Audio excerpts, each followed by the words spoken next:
Welcome back to Pocono, where Ernie Irvan and Rusty Wallace run 3rd and 4th, but they will move up as Darrell Waltrip comes to pit lane. Darrell, one of the gas mileage kings of the day, he and Dale Jarrett, who is the race leader. Let's see what they do on Darrell's stop. Here's Randy. Oh, it's 4 tires of fuel. Absolutely. The car is definitely running. It's not a problem whatsoever as far as how much fuel he's used. So evidently, Darrell has always been able to stretch it all the way. They're already on the left-hand side in the Western Auto Chevrolets. Pretty good pit stop so far for these guys.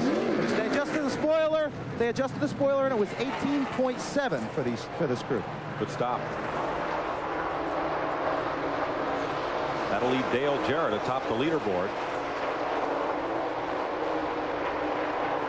You know, that's very interesting. Darrell Waltrip going so many laps. You know, some people say that he has been known to run laps that are very consistent and slow just a little bit to get better gas mileage. I don't know about that. He's a great competitor, but he seems to always get the best gas mileage, and I mean like always 5 or 10 more laps than anybody. Riding with Jeff Gordon. It's 4th gear there behind Dale Earnhardt. They are 8th and 9th right now. They move up to 7th as Greg Sachs pits. Well, Jeff's caught on the outside there. He's going to have to let Ricky Rudd go and try to draft with Ricky Rudd to catch up to Earnhardt, because Earnhardt got a real nice clean exit into that corner there, and he's flying. You notice when Jeff was going through that corner, we had an in-car shot. His right finger, his thumb was on the radio. He was talking to Ray Evernham while he was going through turn 2.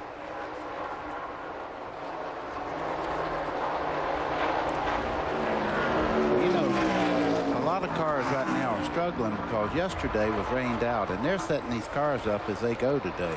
Some people are complaining the car's pushing and all, and the reason for that is they didn't get out there. They didn't get the tires hot. They didn't have time to set the cars up, so they're having to, every time they stop, and try to get these cars perfect for the last run. And when they make a last pit stop, whoever hits that perfect setup will be the winner. Well, that's for sure, and a lot of this Winston Cup racing is like a crapshoot when you don't get no practice. Dale Jarrett is leading, and I don't show that he had made a pit stop under this rotation. Here he comes. The Interstate Batteries Chevrolet answers that question with a left turn down pit road. Like 3 or 4 laps at the end of this race might be the difference in whether you win too. You got to stretch it. If you're not able to lead, you need to stretch and make something happen. That's true. Here's Randy. Well, Joe Gibbs poised behind the wall. Crew chief Jimmy Makar over the wall. The Interstate Battery Chevrolet has already got the right side tires up, still jacked up on the right-hand side, but of course the most difficult part here for these guys is getting off pit road. They're stuck in 3rd gear, if you remember. They said earlier they're going to try to limit their pit stops, go as long as they can, and try and stay on the racetrack. 5 guys push the Interstate Battery Chevy. He kicks it off. Now he gets it going and gets stuck in 3rd gear. Tough pit stop. It was 18.9, but he's going to lose a lot of time on pit road. With only 3rd gear, which is a 1-to-1 high gear. Jarrett's going to be a little slow coming up to speed, so I'm sure they stretched every drop in the tank trying to catch a caution flag. Doesn't happen, and he's slower coming up to speed than would be the rest of the field.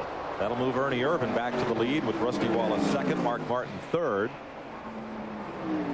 Brett Bodine in 4th, Dale Earnhardt 5th, 6th Ricky Rudd, 7th Jeff Gordon, 8th Kyle Petty, 9th Morgan Shepherd, 10th Ted Musgrave, 11th Kenny Schrader, 12th Michael Waltrip, 13th Terry Labonte, 14th Wally Dallenbach, and 15th Hut Strickland.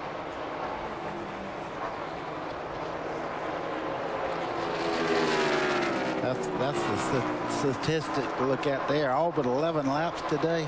That's incredible. You would think the Chevrolet would, on this particular type of racetrack, they run super well on the road courses and all. You would expect the Chevrolet to be up there at least contesting for the lead most of the day. Well, these 2 cars have been pretty dominant over the last couple weeks here, and you know, although this is a complete different racetrack, you don't want to keep elaborating how fast the 20 and the 2 are, but they have been the force to reckon with here the last couple of weeks, and it looks like Jeff Gordon and Dale Earnhardt have been the front runner in the Chevrolet camp. Coming up on turn 3 here. See how long they spent in that Ernie corner. Irvan's car got loose there, and Rusty shot right up under him. imagine Ernie don't want to do that many times more. That car was really sideways. You see what an advantage. Just that one little time he had to lift to let that car settle back. How much of a lead Rusty got on him. Not only that, but you know, where he got loose leads into the longest straightaway on this track. You lose momentum coming out of that corner, and it's a long way back to the front. You know, Glenn Jarrett elaborated earlier how everybody's cars are tightened up. I think that's exactly right. And what's happening, every pit stop, they're tending to loosen them up a little bit more to get the front ends to turn a little bit better. And maybe, just maybe, Ernie, either Rusty made Ernie loose but getting behind him, or Ernie's got his car pretty neutral now and, you know, got that push out of it and went just far enough to get it loose. From our Ray Bestis helicopter-mounted camera, the Beston Brakes, bringing you these views. There's two things that happen. You lose momentum when you get sideways like that, but you're very reluctant the next straightaway. When you go start to turn in that corner, you say, did I have a tire going flat or something? Why did that car jump sideways all of a sudden? So you have to wait for that next corner just to make sure things are back to normal. And in racing, sometimes these cars don't gradually get loose or gradually start pushing. I've been in a Winston Cup car before where you'll run into that corner, buddy, just like you just said, one lap and then you find it, all of a sudden, wham, you're loose. So those tires are within one lap. And like you said, you asked that question. Is there something wrong with the car? Was there something on the racetrack? Did somebody loosen me up? And sometimes it seems like an awful long wait till you get an answer. Well, if we talked about that, you can see he's right back up behind Rusty again. I think Ernie's car might be just a little quicker than Rusty's at the moment, but they'll keep adjusting on Rusty till they get up with him. 115 laps complete at Pocono. We're just a bit past halfway here. We'll be right back. Welcome back to Pocono. Mike Joy with Kenny Wallace, Buddy Baker, Glenn Jarrett, and Randy Pemberton in the pits for TNN's live coverage. First time that we've done a Winston Cup race on TNN from Pocono. We're glad to be here and glad to have you join us this afternoon. The showers of the morning are gone, and we've had pretty much green flag racing the rest of the day. Only 4 caution flags for 30 laps. And the front duo stay pretty much glued together. Yeah, they're running nose to tail, and they're just moving away from everybody right at the moment. I mentioned only 2 cars did not qualify for this race. Andy Belmont and Billy Standridge were the non-qualifiers as we look back for Mark Martin, the 3rd place car in the Valvoline Ford. And poor Mark's got nobody to run with. No, he don't have anybody to help him draft right now, and I think that's why the 2 up front are moving away from him. Yeah, he's singing that Allman Brothers song we had at the top of the show. There ain't nobody to run with anymore. Here's Brett Bodine. And Brett, the Quaker State Ford's in 4th place.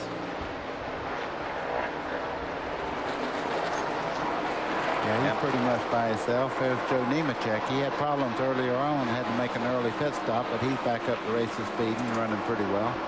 He is 19 laps behind.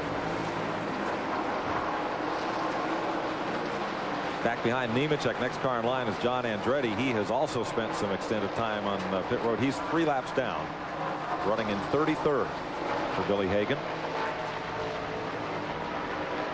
Steve Grissom just ahead of Dale Earnhardt there. Grissom is 1 lap down. He's the first of the cars 1 lap down. That would be 24th position. Well, Grissom's never run here, and this is a learning curve for him. I'm sure when he comes back in July, he'll be a lot better off. All right, past Dale Earnhardt, who's the 5th place car. Here is Jeff Gordon in 6th in the DuPont Chevrolet. Running in 6th place. And he doesn't have a drafted partner either. No, he was running right with Earnhardt. I don't know whether they had a bad pit stop or what, but he has dropped back somewhat.